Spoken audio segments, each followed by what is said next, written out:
Okay, boys and girls. So, this video is meant to serve as the finale to phase one of our Dracula review series. And it's a bonus because I didn't want to close this out and dive into all the movies without first discussing the issue of romance in Dracula, specifically as it pertains to the relationship between he and Mina Harker. Now, yes, I believe the 1992 Gary Oldman film is chiefly responsible for rocketing this entire concept into the stratosphere, making it a huge part of our pop culture and giving most of us our vampire and succubus fantasies. However, the reality is that this is something that crops up a lot earlier in Dracula's cinematic history. Now, I don't mean to talk about this or treat it as though it's some massive problem where, I don't like it or I don't agree with it, therefore it ruins the majority of films for me. The results may vary on that as we move from film to film here. I don't know. But I would say that the questions that I'm shooting to answer are, where does it come from and why is it there? Because it certainly doesn't come from the novel itself. Now, I already know that there are going to be people out there that oppose this opinion.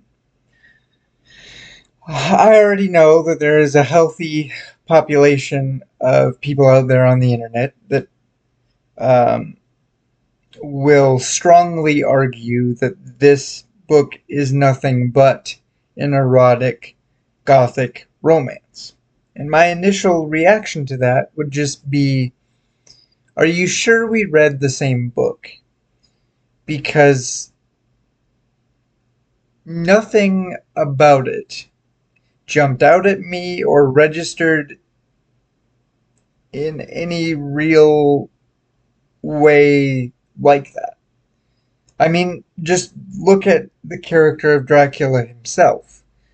From how he's depicted as being, this ugly, decrepit, aging creature,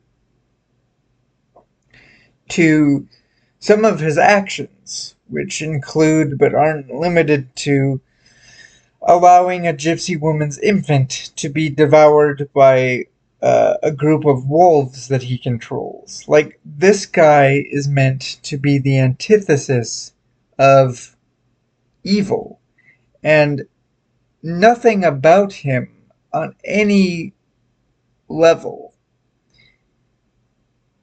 exudes even anything even remotely resembling sex appeal, in my opinion. Now, for the sake of argument, I am willing to concede that this is probably a pretty subjective topic. Really, one of those scenarios where you can interpret it any way you want. Therefore, you'll find whatever it is you're looking for.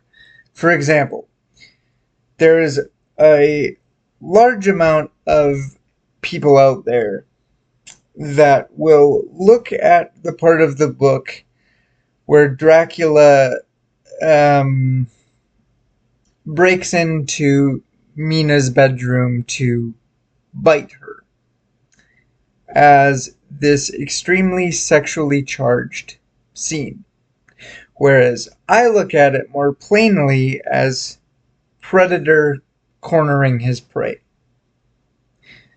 Let's briefly consider the overall motivations that Dracula has for coming to England in the first place. Now,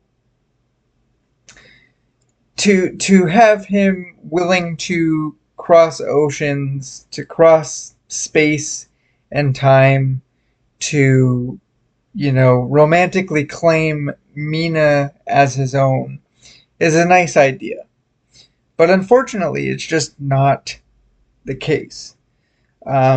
Dracula, in so many words, has bled his own kingdom dry and is seeking to expand his territory, expand his hunting ground, and ultimately spread the vampiric plague across this new land.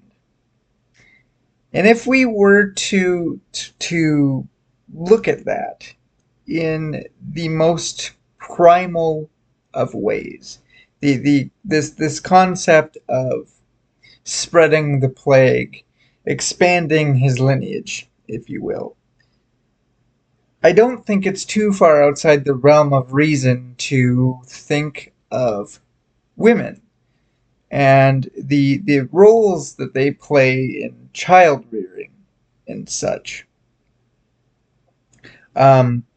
Is that uh, you know romantic or sensual in nature? Yeah, absolutely. In most cases, though I wouldn't say this one.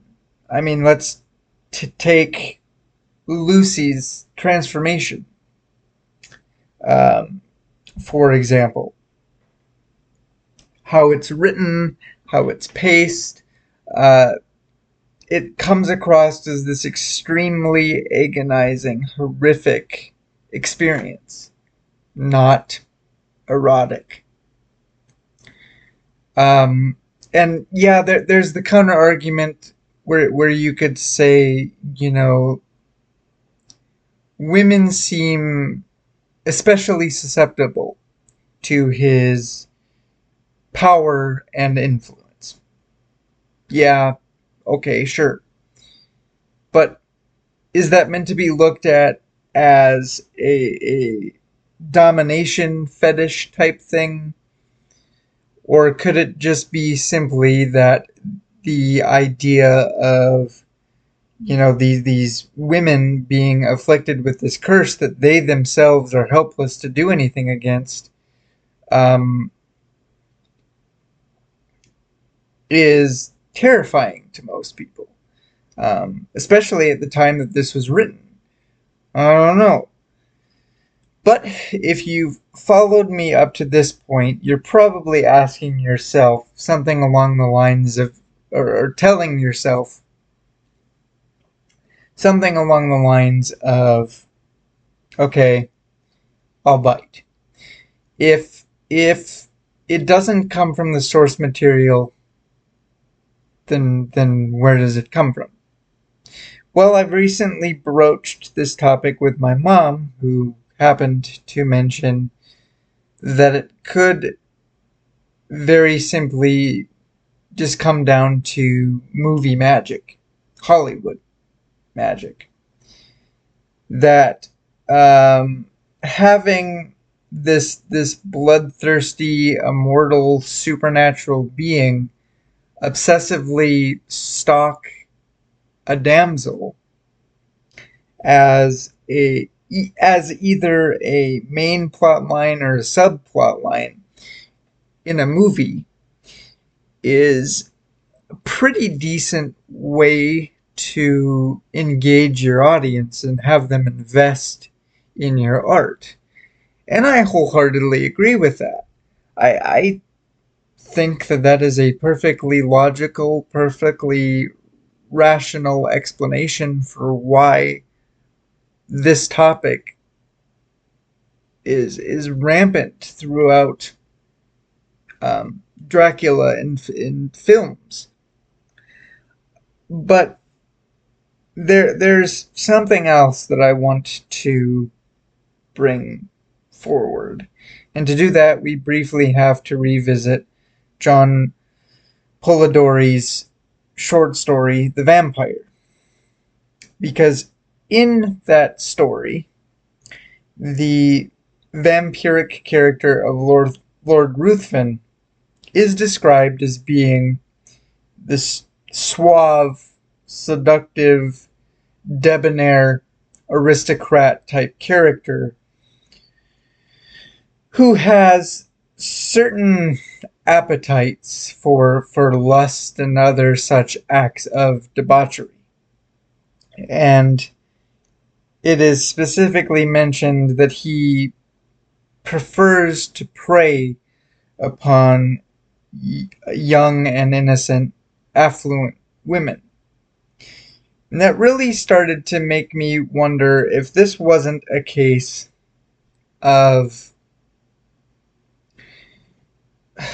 honestly just I guess bastardization, hybridization of the two stories, where the behaviors, the attributes, the characteristics of Lord Ruthven have been superimposed onto Dracula and then treated as one and the same story, despite it very obviously not being the case. Couldn't be farther from the truth. I mean, written at vastly different times in different places by different people for different reasons. I don't know.